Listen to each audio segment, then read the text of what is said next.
deleting, if you delete the min, you have no idea where the next minimum number is, right? So in what we would assume would be a fully functional data structure, the answer would be no, right? Because you can insert easily and you could track them in, but then to delete them in and have the next minimum, you need some kind of order, right? Either fully sorted or at least partially ordered, like in a heap. If you have that, then you can't have insert in constant time, because when you insert, you have to fix that order somehow, right? So for find min in constant time, when you're finding, deleting the min, and then finding the next min, and then finding the next min, you have to maintain some order, right? Either fully sorted or at least partially ordered, like a heap is. If you have that, you can insert in all at one time. Questions?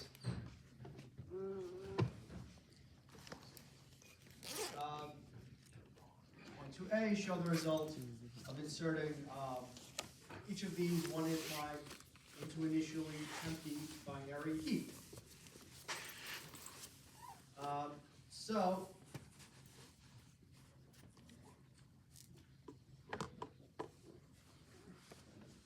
let's take a look here.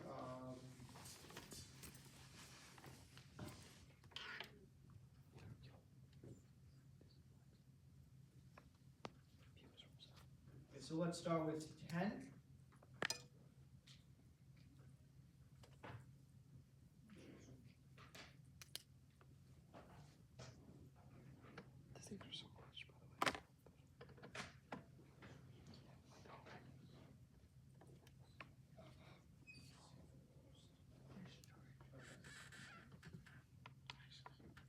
So 12. We'll make sure that this is a min heap, binary max heap. Hold on.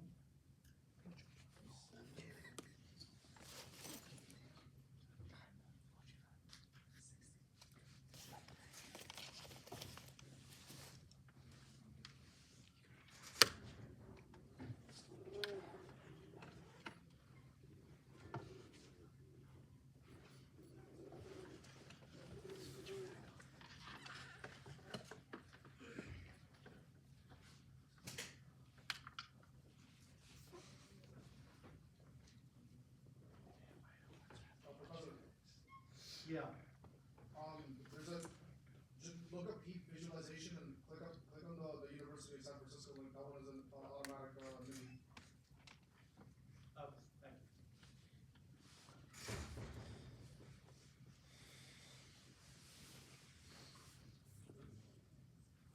Oh, that's a different one.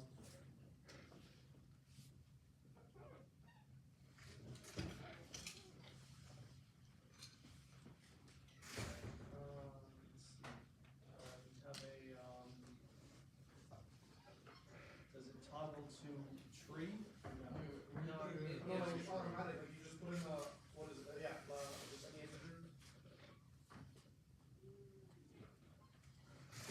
Right, but, I'm saying, does it toggle to a tree, or it only shows it in? It'll build a tree as you go. It has both. Yeah. Okay.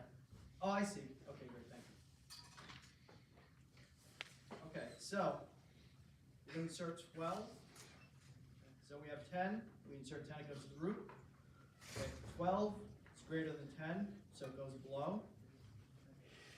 Now 1 is going to be less than both values.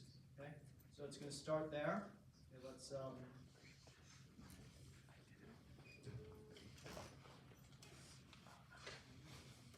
lower this animation speed a little bit. So we see 1 going in there, and then the heap is fixed. We then insert 14. 14 is going to go in the next position, okay, which is here. 14 is greater than 12, so the heap is already in order. Okay. So in order to maintain the heap structure property, the next insertion is going to be a right child of 12. the next number is 6. So we're gonna insert 6. Goes over here, and then fixes the heap. So 6 is less than 12. So it goes up here, but it is not less than 1. We are then going to insert 5. 5 is going to start in the next position, and then percolate up into its proper place, okay, which is just right there. We will then insert 8. 8 fills in the next position in the heap. It then percolates up, but it does not go anywhere since it's already it already has a lower priority than 5. 15. That goes into the next position here, okay, and it stays where it is again because it's higher than 14. 3 is going to go into the next position here, and it's going to percolate up.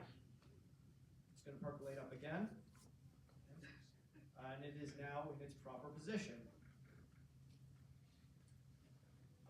9, again, next position, percolates up into its proper position. Speed this up just a little bit.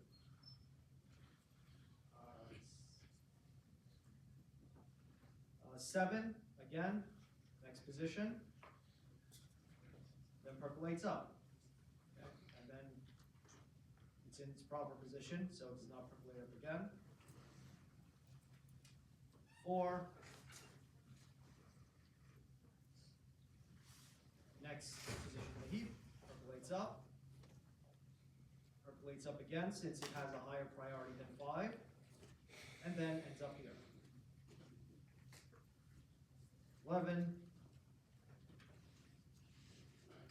next position, percolates up but doesn't go anywhere. 13, next position,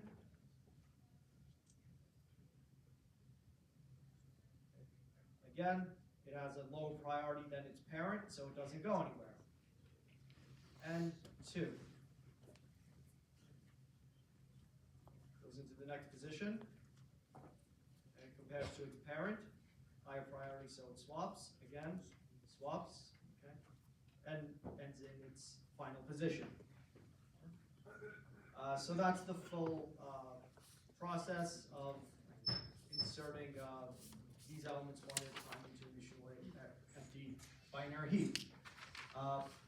Again, you always insert into the next position to the heap and then percolate up, and that's it. Okay? Questions? Show the result of using the linear time algorithm to build a binary heap using the same input.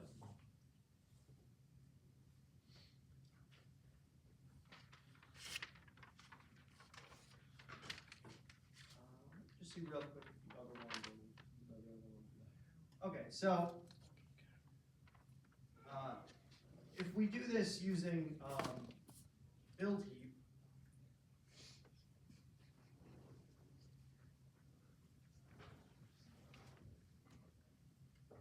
there was a way to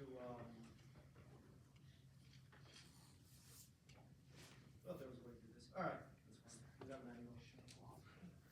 So let's look at how we would do this using build heap. So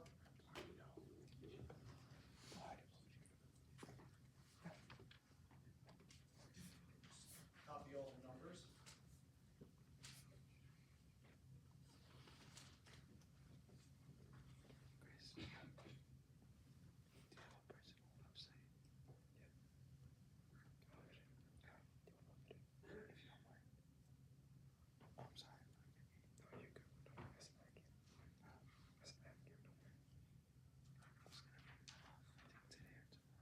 So we're going to start with that array. We have 1, 2, 3, 4, 5, 6, 7, 8, 9, 10, 11, 12, 13, 14, 15 elements. And so we start position 7, 1, 2, 3, 4, 5, 6, So we're gonna start here, and we're going to percolate down.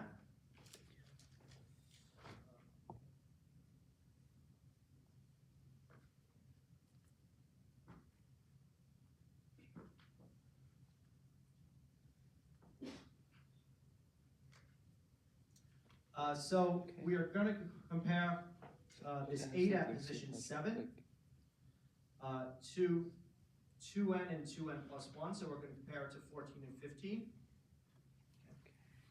So 8 is less than 13, but it's greater than 2. So this 2, 8 is going to percolate down and move into position 15, and the 2 is going to then bubble up.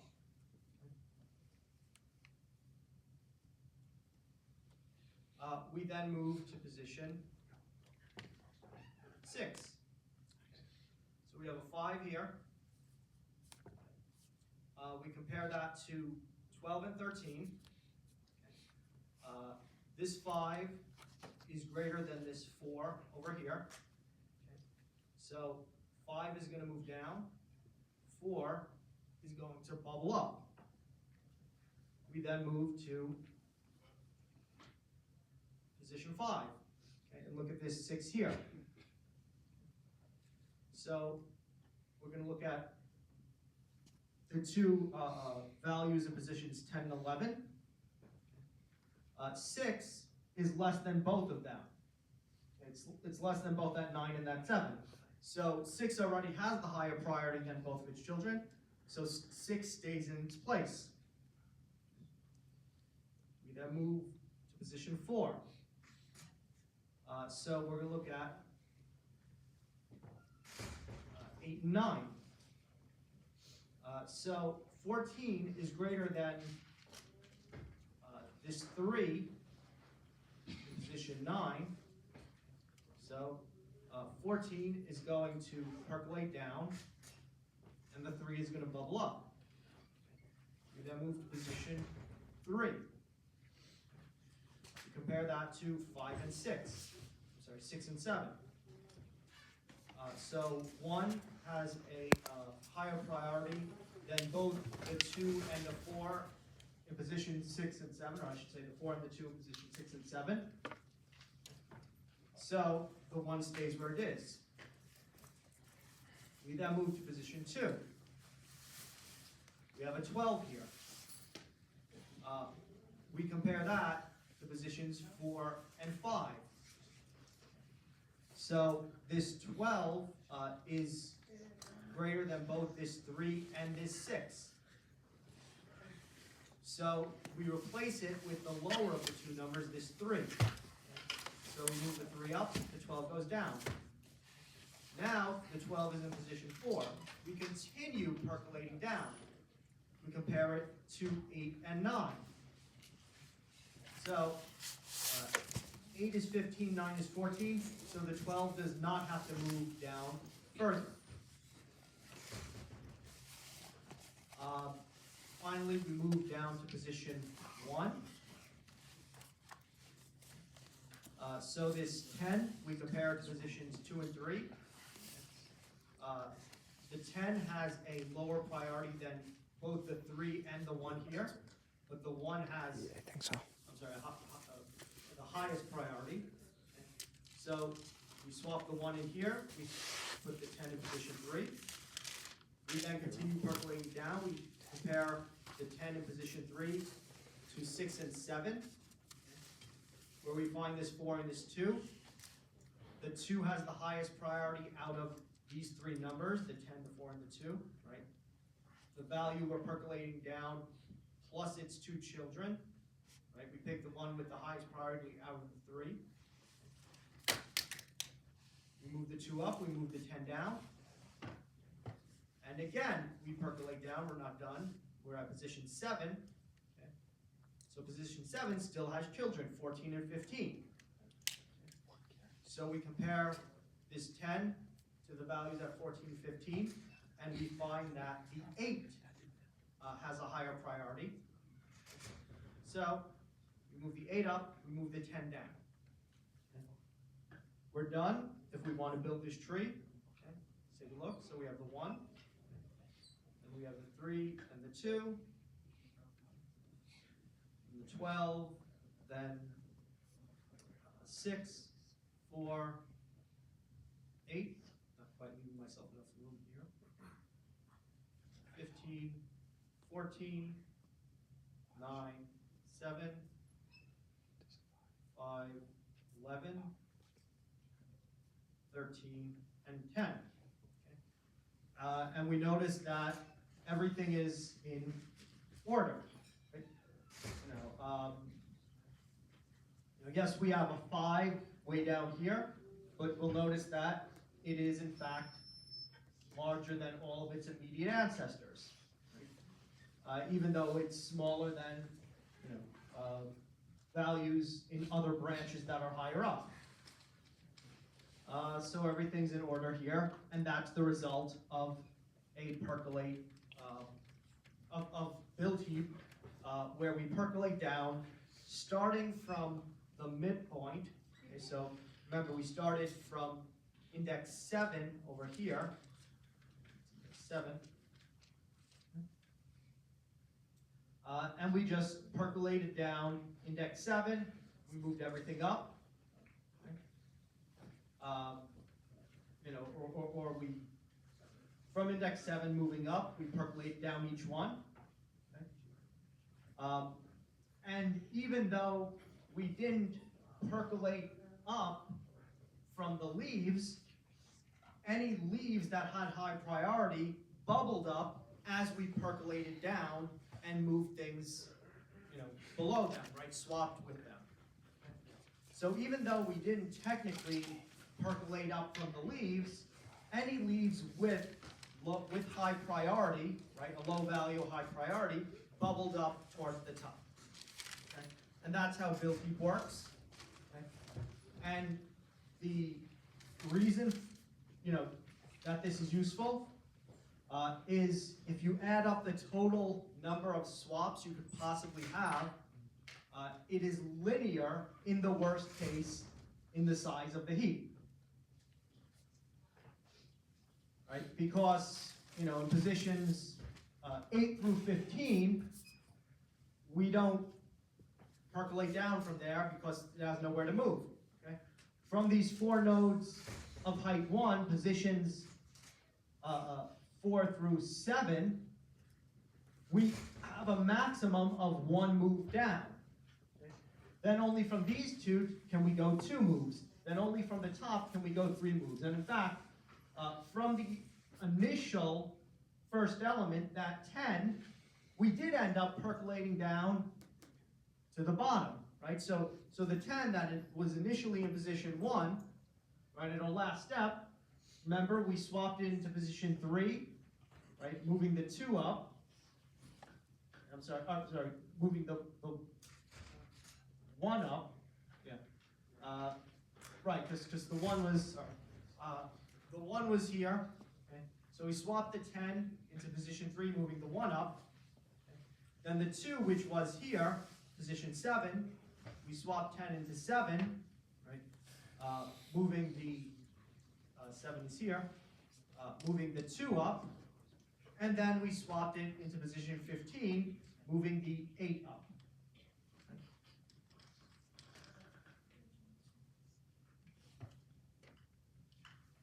And we also see that the 2 in position that started in position 15 ended up moving up 2 spots, right? Once when we percolated down 8, and once when we percolated down 10.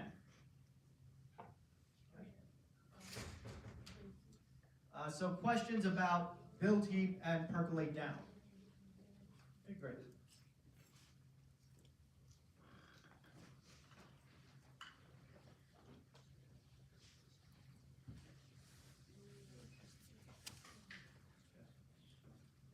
Show the results of performing 3 delete min operations in the heap of the previous exercise.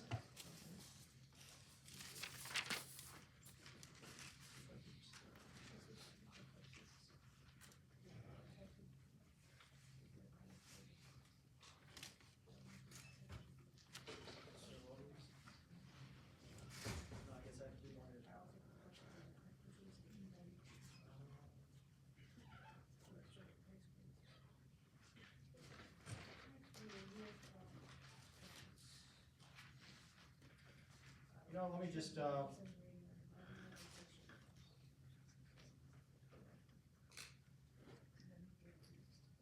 show the delete mins from this heap. Okay, so it didn't say whether to show 3 delete min operations from the heap resulting from inserting one at a time or using build heap. So since I already have the one using build heap, I'm going to show 3 delete mins from this one using build heap. So there's the heap, and I'll show it both using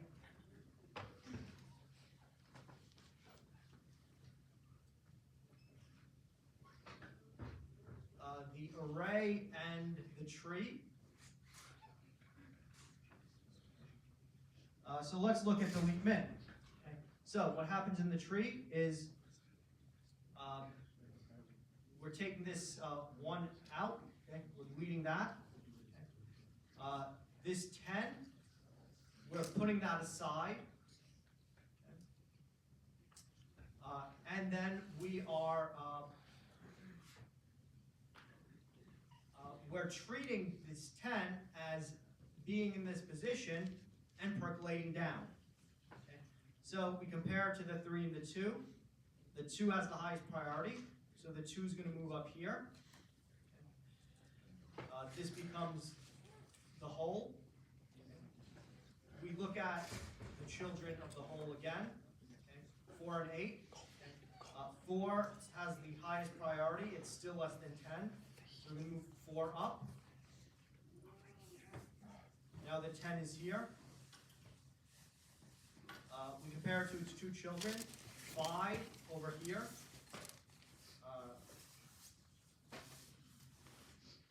Is still less than 10, so we're going to move the 5 up. Okay. And finally, we put the 10 in there. And that 10 is no longer there. Okay. So that's the first delete min. Okay. Let's look at how it works in the array. Okay. So the first thing is we remove the 10 from, well, we don't actually remove it. We just kind of leave it there until we need to move it. Okay. So we're just kind of leaving the 10 here until we need to move it. So we start from the top. This 1 is deleted. Okay. But we don't actually do anything with it in memory until we need to overwrite it.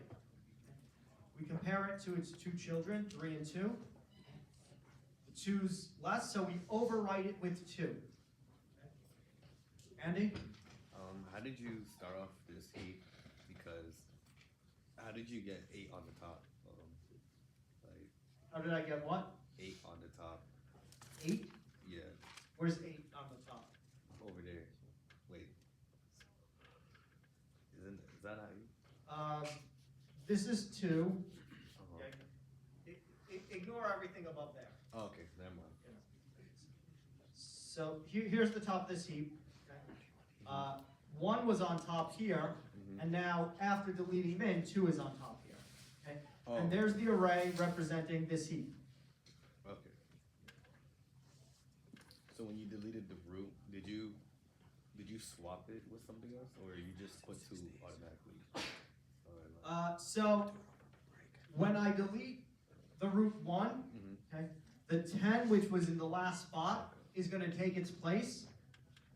But we don't want to swap it in immediately, because why would we move it into the root just to move it somewhere else later, right? Instead, we want to just leave it where it is until we determine its final position, so we only have to move it once.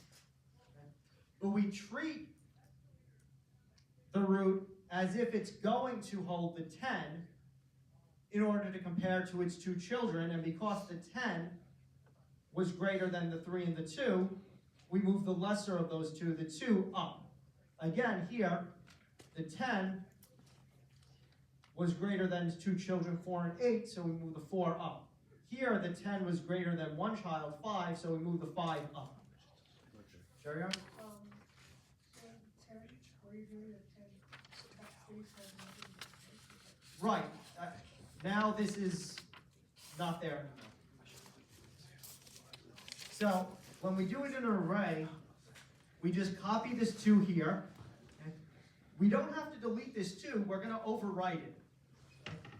Again, you know, it would be a wasted operation to clear it when we're just about to overwrite it anyway. Okay? But now we're here. Okay? So we compare this 2 to its 2, I'm sorry, this is the whole, which is going to hold the 10. Okay, so we're treating this again, we're still treating this as if its value is 10. We compare it to its 2 children here, okay, 4 and 8, again, which is double the index and double the index plus 1. So this is index 3, this is index 6 and 7. We find the 4 is the less of the 2 children. Okay. Same thing as here. Okay. These 2 are just these 2. So we just overwrite this. Then we move to 4. Its 2 children are the 5 and 10 over here. Again.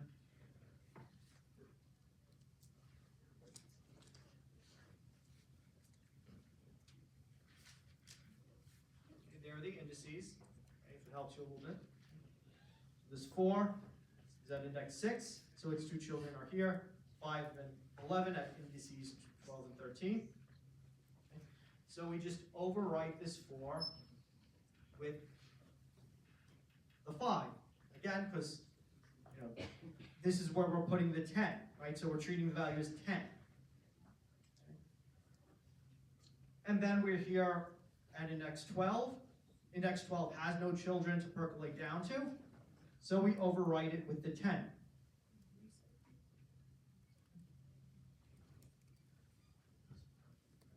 Okay, so that's one delete min. Okay. Then we delete min again. So this 2 goes away. Okay. The 13 is set aside. We compare the 13. We're treating this, the root is 13 now. We compare it to its 2 children. The 3 is the lesser, so we move the 3 up. Okay. The 13 is now here. Okay. We compare it to its 2 children. The 6 is the lesser, we move the 6 up. The 13 is here, we compare it to its 2 children. The 7 is the lesser, we move the 7 up, and the 13 ends up here. And then it's no longer there. Okay? So that's the second delete min. Okay. Looking at it here, okay. 13. The 2 is going away, and we compare it to its 2 children, 3 and 4. We overwrite with 3. Then we're here. We compare this to its 2 children. 12 and 6. 6 is lesser, so we overwrite it with 6. Okay. Again, the value is 13 that we're using for comparison, not the 3. Right. So now we're here. Okay. The 6.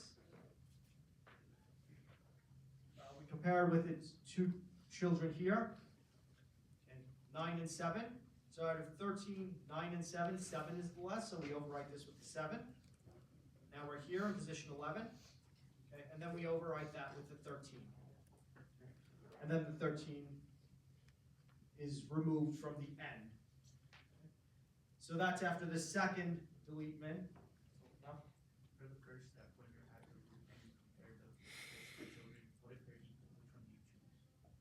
Doesn't matter. Yeah. In the case that a heap could have copies, doesn't matter.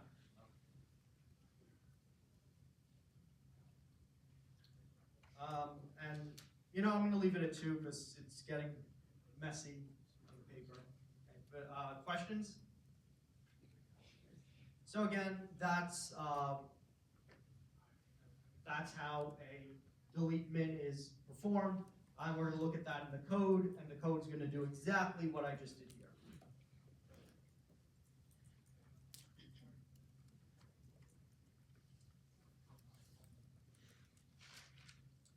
6.4. A complete binary tree of n elements uses array positions 1 to n. suppose we try to use an array representation of a binary tree that is not complete. Determine how large the array must be for the following.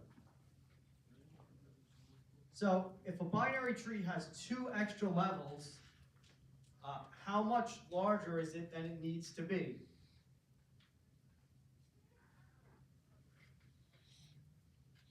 Sanan?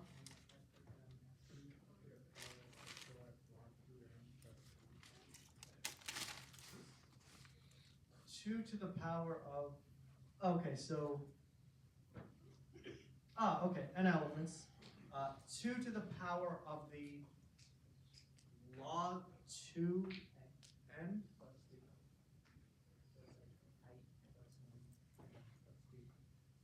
2 to the power of the log 2n plus 3. So that's just going to be log 2n plus 3, right? You said 2 to the power of the log. I'm sorry, you said, say that again?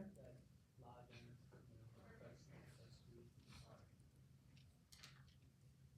3. 2 to the power of the log n plus 3.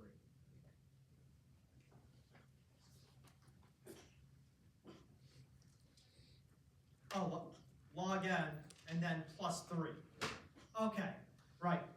So comparing that to, so let me just clarify.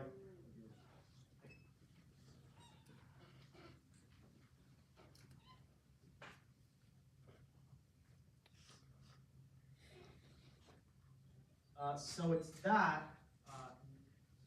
not that, but log n and then plus 3. Yeah. Okay, right.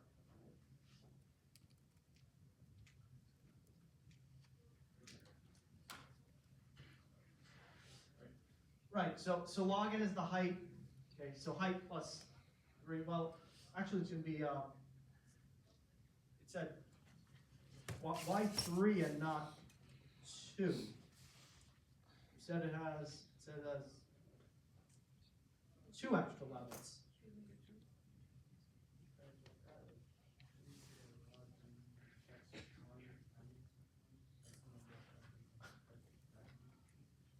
Oh, okay. I mean, there's a little room for interpretation as to exactly how you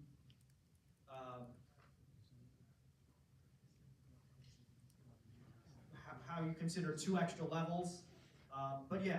So yeah. So how large is that compared to the original? Compared to the size it would be if it was complete? How much bigger is it?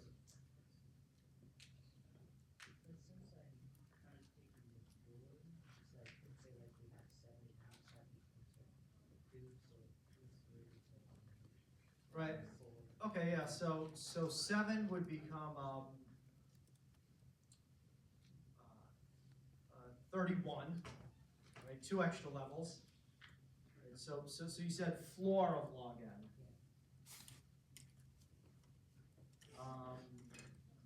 Why floor and not ceiling? Because if we have 8 nodes, then right, yeah, normally that would be a depth of 3, right? Not counting the root, right?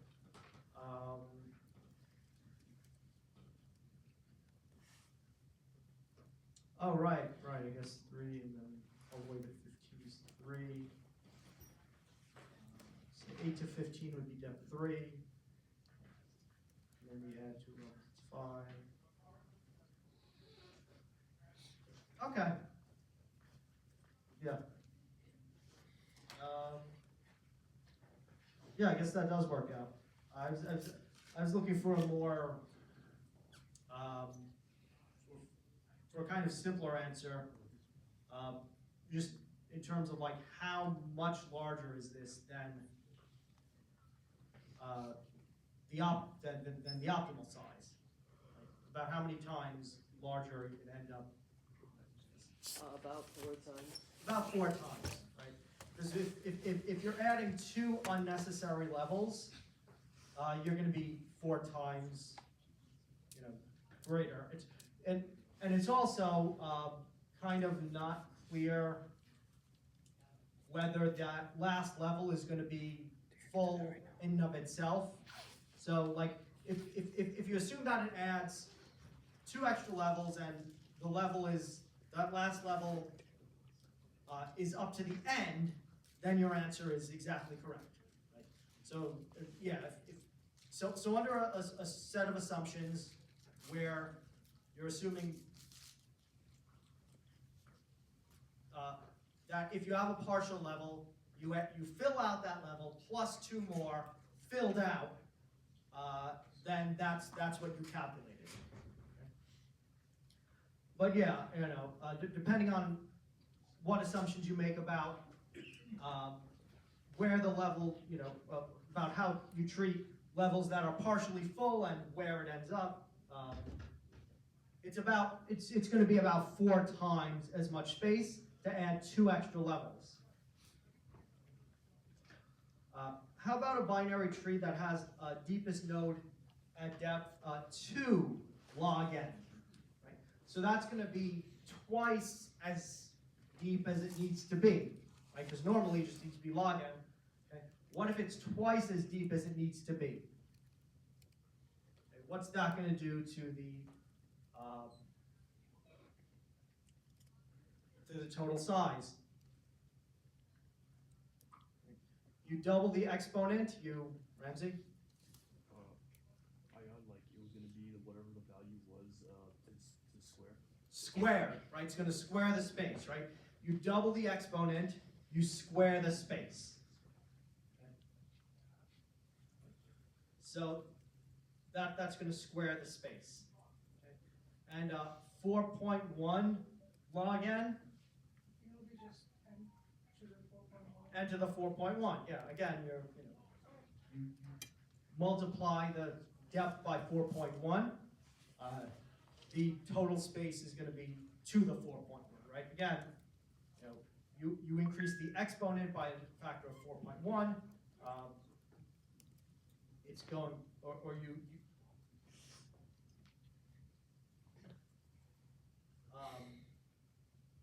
it's going to be to the 4.1 time more times. And finally, how about the worst case binary tree? 2 to the n. Good, right? I think technically it's 2 to the n plus 1 minus 1, or is it just 2 to the n minus 1? 2 to the n minus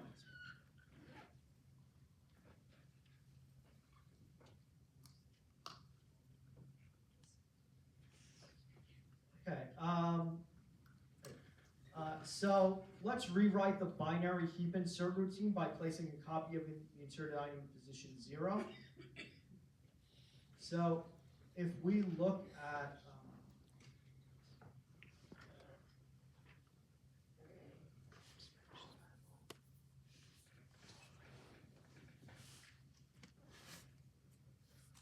so if you look at this, you'll notice that it's actually already doing that in this implementation. So yeah, it's already doing it. And we're going to take a quick look at that. So actually, let's go ahead and look over this now since we're on it. Okay. So for insert, we're using array sub 0 as temporary storage for the element we're going to insert. So we're past this object, okay, a comparable object, because in order to order objects, they need to be comparable. So we're passing this object by reference, okay, that we want to insert. Here's just to resize the array if we need. Again, vectors are dynamically resized for an array. If we need to add to it and it's full, we need to manually resize it.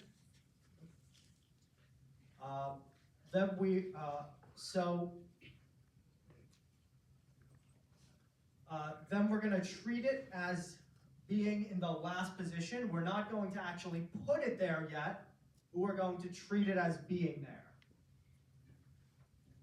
And then we percolate up. So when we percolate up, we're actually copying values down as we percolate the inserted value up. So we're putting the whole at one more than the current size, which is the next element in the array that's not filled, right? So the next element in the heap.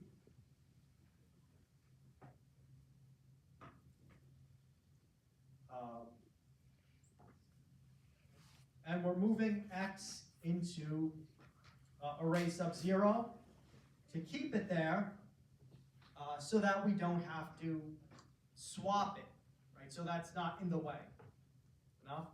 I asked this last time, so I'm just curious if you found the answer, but why not just say array sub 0 equals x instead of making a copy and then moving the copy? It's a copy in one assignment. Oh, I see. Yeah.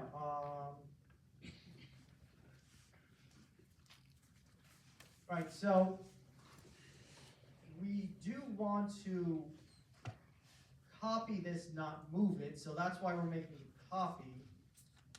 So you're asking why not just copy it directly into Razor.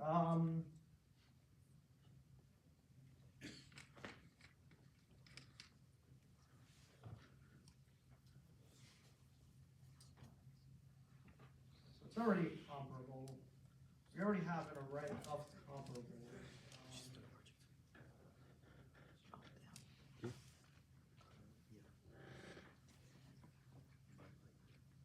I'm not sure why they're not just copy. I don't know. Maybe to keep the code consistent with the moves. But know that they are copying it before moving it. So that they're not, destroying the value that's passed. So yes, do notice that the purpose of this copy is to ensure that they don't destroy the value that's passed. Why they don't just do that there, I don't know. So, but at any rate, we put a copy of it in array sub 0. Then, while x is less than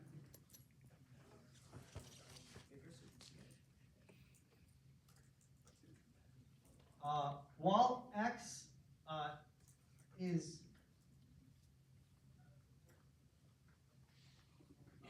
so remember x is the copy, or no, I'm sorry, x actually is the original, right? So they're still comparing the original. So while the value of x is less than its left, its parent, right? Whole over 2 is going to be its parent. So while x is less than its parent, we're going to move its parent down. Okay? So we are percolating up, and as we move the whole up, we move the parent down. Then we move the whole up again, we move the parent down again. So we're moving the parent down into array sub whole. Right? So again, the position or index over 2 is the parent. The index is where the whole is. and then we divide the whole by 2.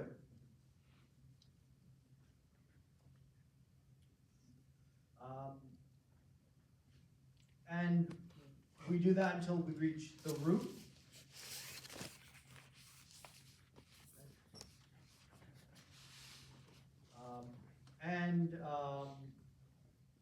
Then we move array sub 0 into where the whole ends up.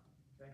Array sub 0 is where we stored the copy of the element we're inserting, the object we're inserting. So again, this is exactly what we saw in the tree and in the array. Okay? Questions?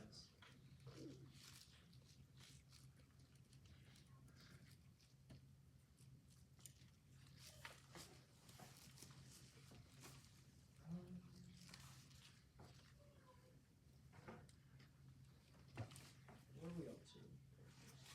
0.6. How many nodes are there in the large heap in figure 6.13?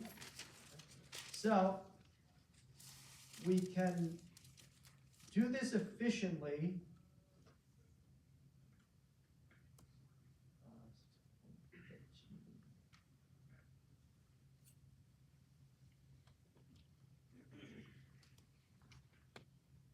We could do this efficiently by noting that the number of nodes is equal to the index of the last node.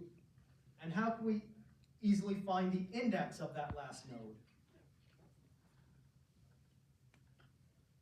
Andy? N divided by 2. Well, so let's start from the root.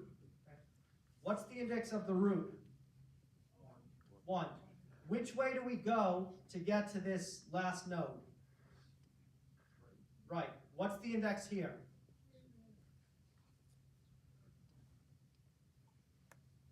What's the index there? 3, right?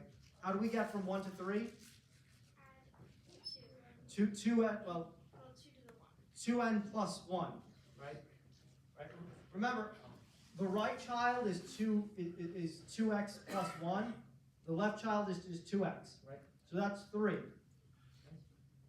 We need to go right again. Okay, that's index 7. Okay? So, right, because 3 times 2 plus 1 is 7. We now need to go left. Okay?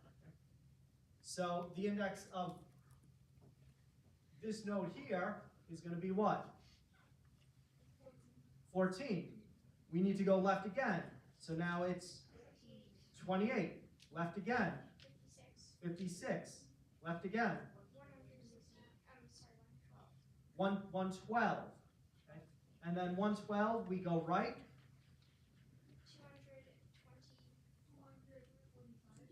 225.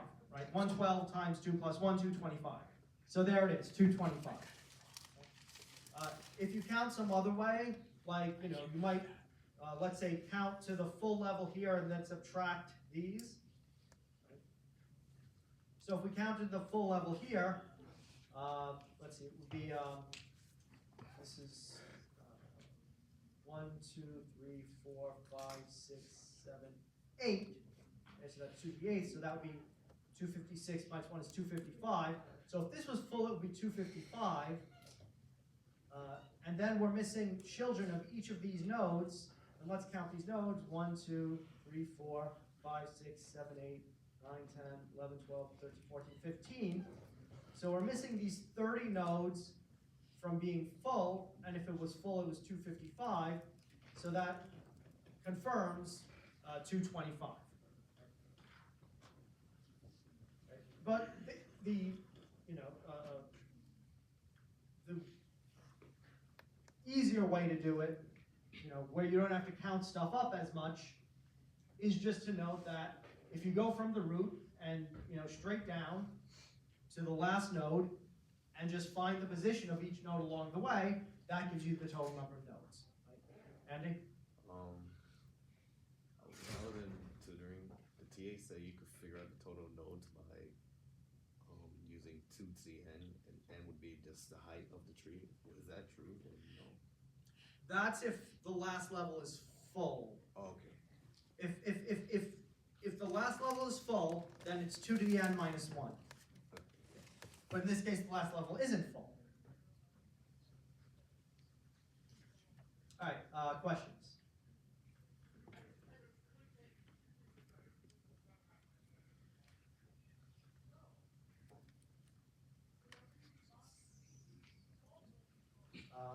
We do 6.7a.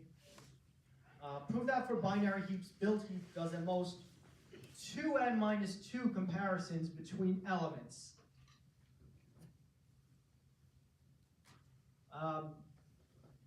So,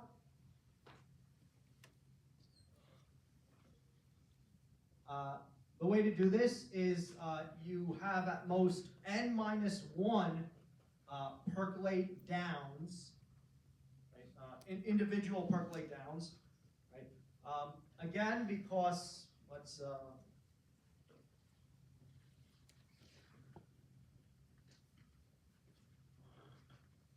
actually.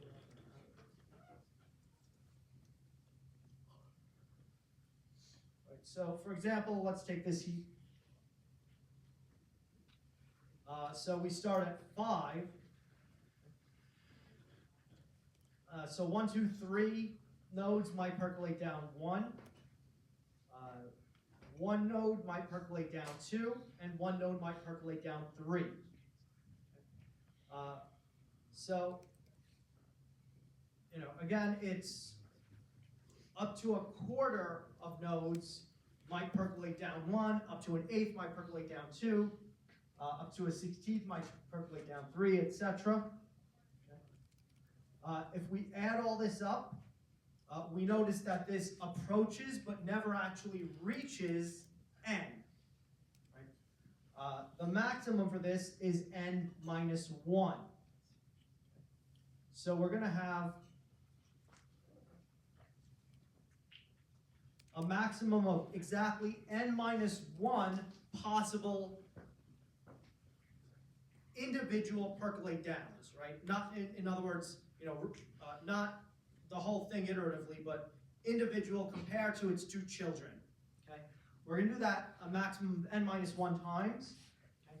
And but for each of those comparisons, we actually need to make 2 comparisons, because we have to first compare the 2 children to find the higher priority one, then compare that to the element we're percolating down.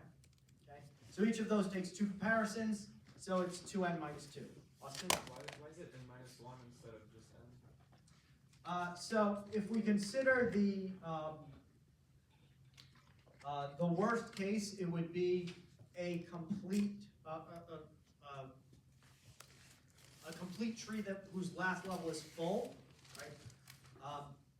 So if we had that, then so let's say we have a tree of depth 4, right? So 15 nodes, right?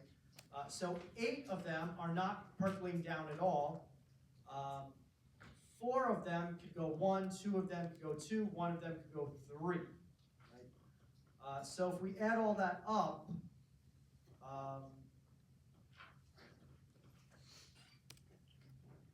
we get 4 plus 4 plus 11.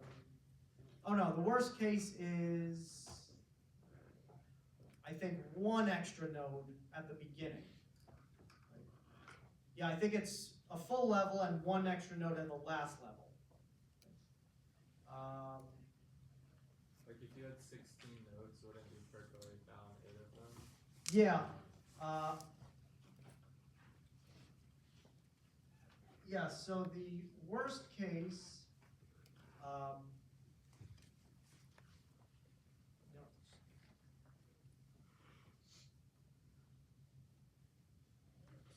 so the worst case, I think, is going to be 1 extra. Let me just do 1 extra. Yeah, so I think the worst case is going to be that 1 extra node. So if we look at the total number each could percolate down, it's going to be 1, 2, 3, and 4. 1, 2, 14.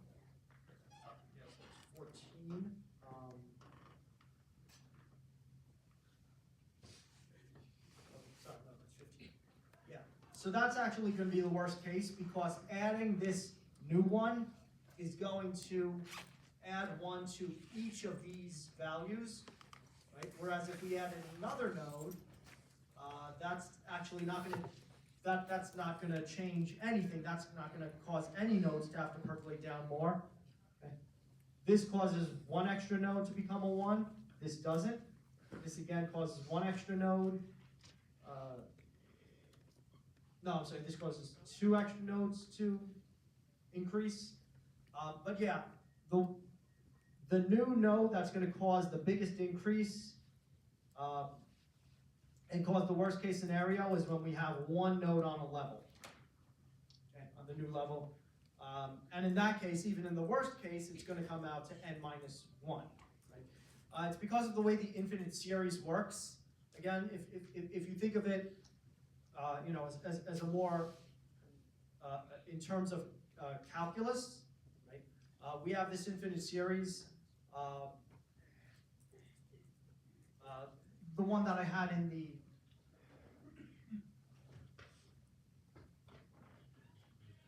the slides.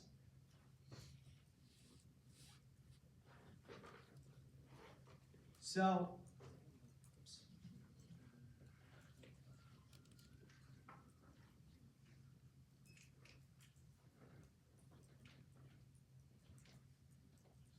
So in a finite tree, we have this series up to some point, right? If we have that series that when it goes to infinity, it converges to n, but we stop it at some point, it cannot be n. It can be close to n, but it cannot be n. Right? So that's like the more higher level mathematical justification.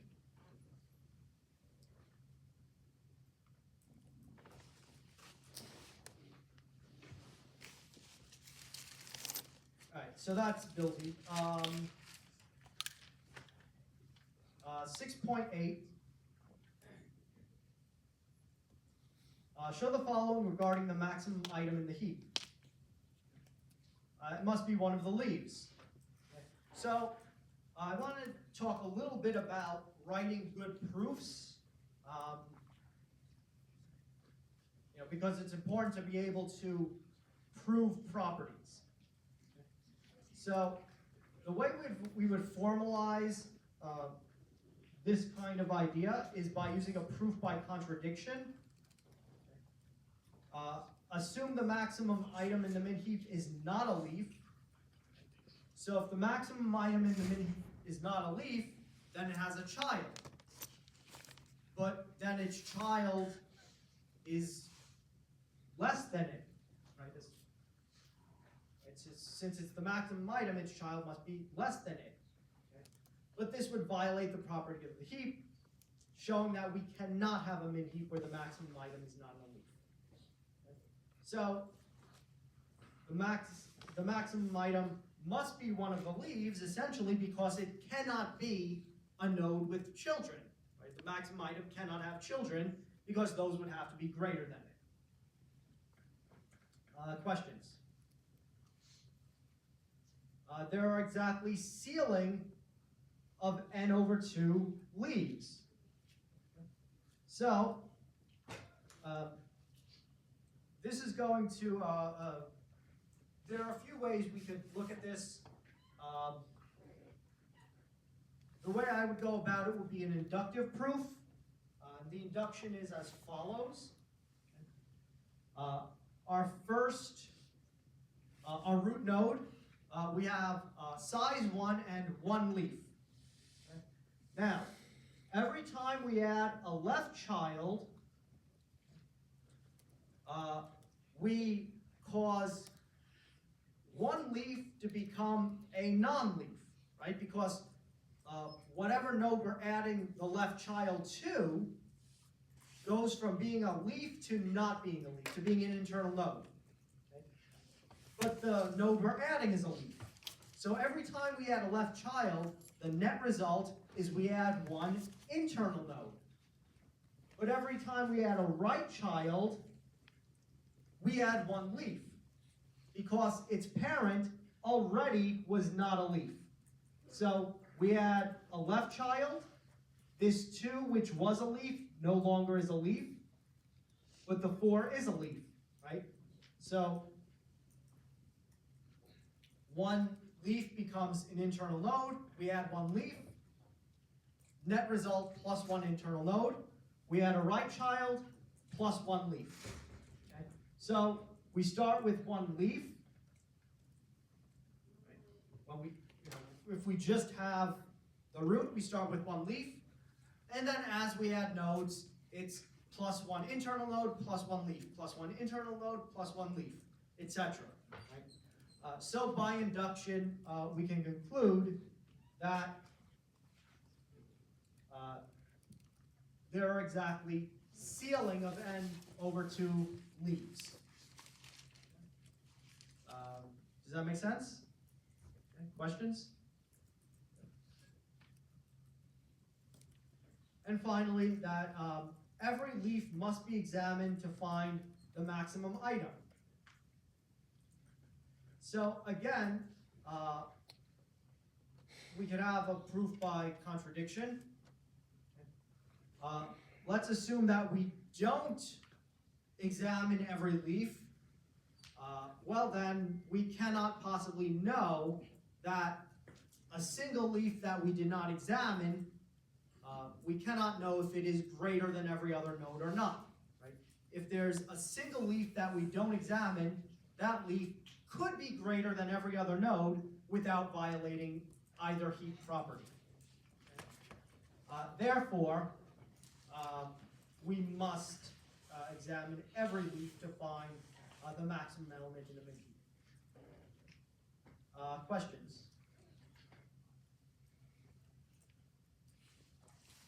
Okay, let me go ahead and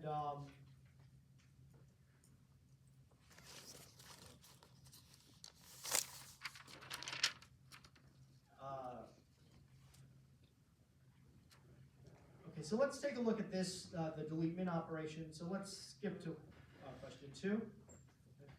So, the way the textbook implements a delete min, take a look at that.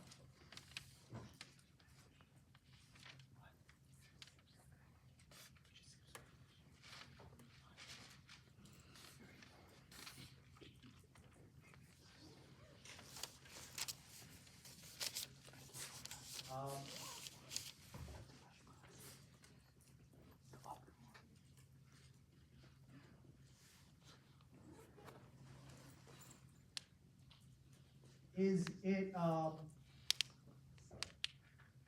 stores this element in index 0. So we store the 8 in index 0. We open up the hole at index 1. We percolate down, moving the hole here. We then find that 8 is less than both of its children. So from the hole here, we find that 8 is greater than both of its children, and 5 is the lesser, so we move 5 here. Now we're in position 3, 4, 5, 6, 7. So we look at its 2 children here. They're both greater than 8, so we move 8 right into the hole here. Okay, so that's delete min.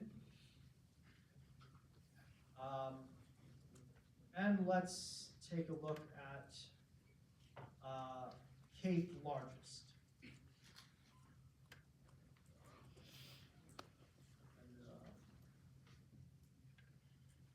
And let's look at the code for this, which is pretty simple.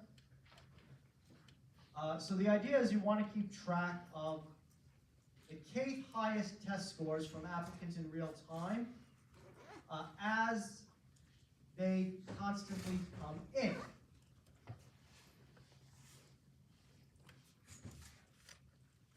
So what you're going to have here is you're going to initialize the object with k test scores And then, the add method is going to add a new test score and return the element representing the kth largest element so far. So we need to constantly keep track of the kth highest test scores and report the kth highest one.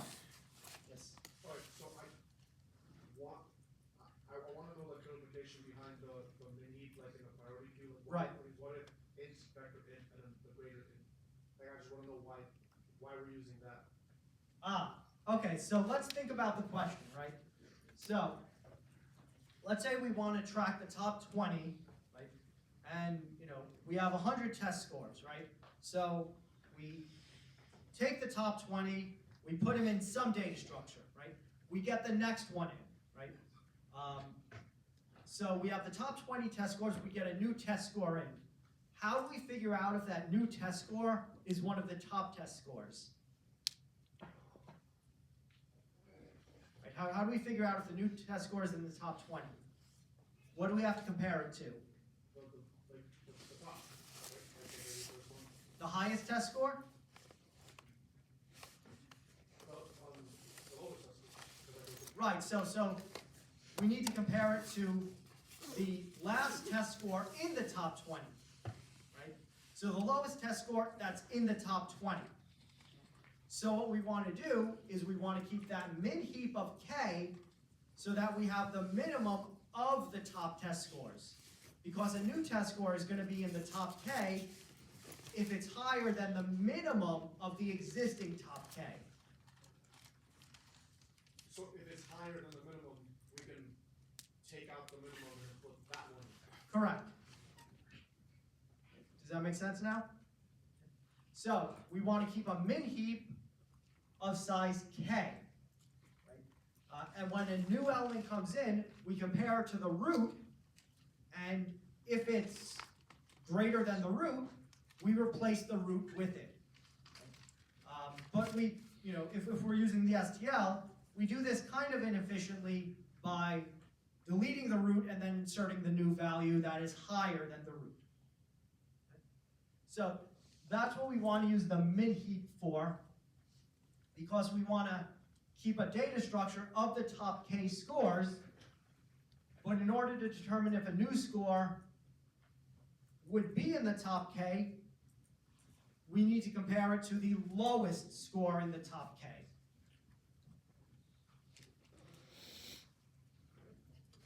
So I gave you a couple of hints,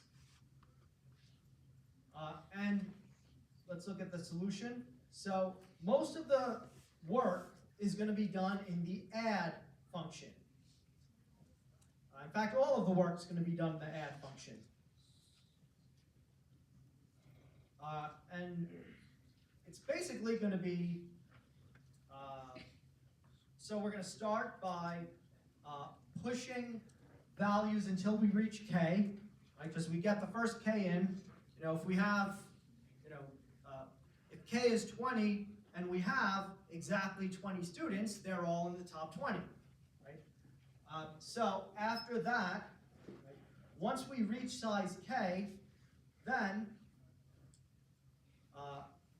we compare the new value to the top of the heap. And if the new value is greater than the top of the heap, which again is the minimum of the top k test scores, we replace it by pushing the value onto the heap and then popping the heap.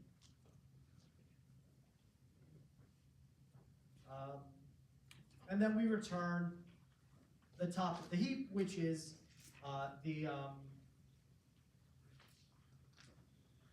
new k test score. That function, we just return add function? So in the, we're returning the cutoff score, essentially, right? The k score. No, but in the case largest function, we return anything like, Oh, yeah. call that function or? Yeah, I think it just calls.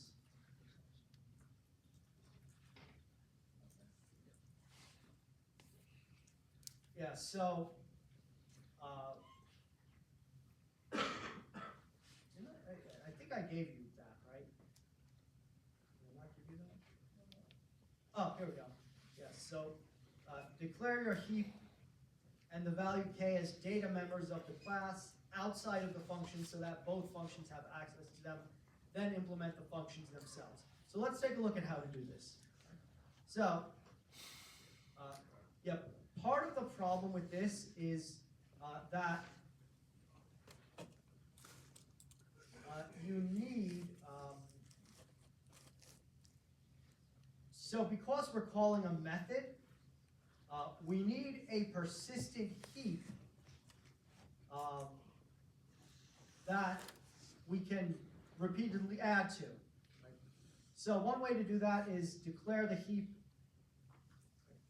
as a data member.